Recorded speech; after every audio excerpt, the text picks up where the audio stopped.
哦，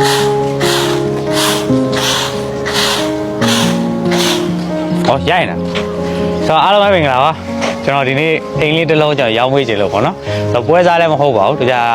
မင်းကဟိုကလည်းလှုပ်တယ်ဒီကလည်းလှုပ်တယ်ဖြစ်နေပါဆိုတော့ခဏလေးဘယ်ကုမ္ပဏီကမှလည်းလာတာလည်းမဟုတ်ပါဘူးဘယ်အိမ်လေးလဲဆိုတာကျွန်တော်ရဲ့အကိုအိမ်ပါခုရောင်းဝေးတာပေါ့နော်ပြီးရင်သူကရေတိုက်မယ်လို့တော့ပြောနော်ကောနော်ဟုတ်ပါရှိပြီးသား VIP 1မှာရှိတယ်ပေါ့နော်ဆိုတော့ရောင်းဈေးလေးလည်းကျွန်တော်ပြီးရင်ပြပြမယ်အိမ်လေးကတော့နောက်မှာချစ်စရာလေးပါပေအကျယ်က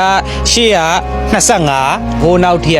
61ခြံကနေမှဒီအရှိကို18ပေထပ်ပြီးတော့ပိုပါသေးတယ်အထက်မှာဘာလေးတွေပါလဲကျွန်တော်ထပ်ပြီးတော့ပြပြမယ်နော်လာဒီအဆက်ကနေစပြီးတော့ဟိုးဘက်အစုံထိကသူက61ရှိဒီနဲ့ဒီကအကျယ်က25ပေပေါ့နော်ဆိုတော့ဒီကနေမှအပြင်ကိုလည်း18ပေထပ်ပြီးတော့ရှိသေးတာဆိုတော့တော်တော်လေးကိုကျယ်တယ်လို့ပြောလို့ရတယ်ပေါ့နော်ပြင်ဦးလွင်တို့ဘာတော့ညာတော့အဲ့လိုမျိုး fight လေးပါခြံစည်းကိုလည်းတစ်ခါတည်းခတ်ထားပေးပြီးသားသူစုချိုး blade တွေလည်းတက်ထားပေးပြီးသားဒီမှာဆိုရင်လည်းကျွန်တော်တို့မီးတိုင်ပေါ့နော်မီးတိုင်ဆိုလာနဲ့လုပ်ပေးထားတယ်ညနေပဲနေကြပြီဆိုတာနဲ့ဒီကောင် automatic မီးလာမလာ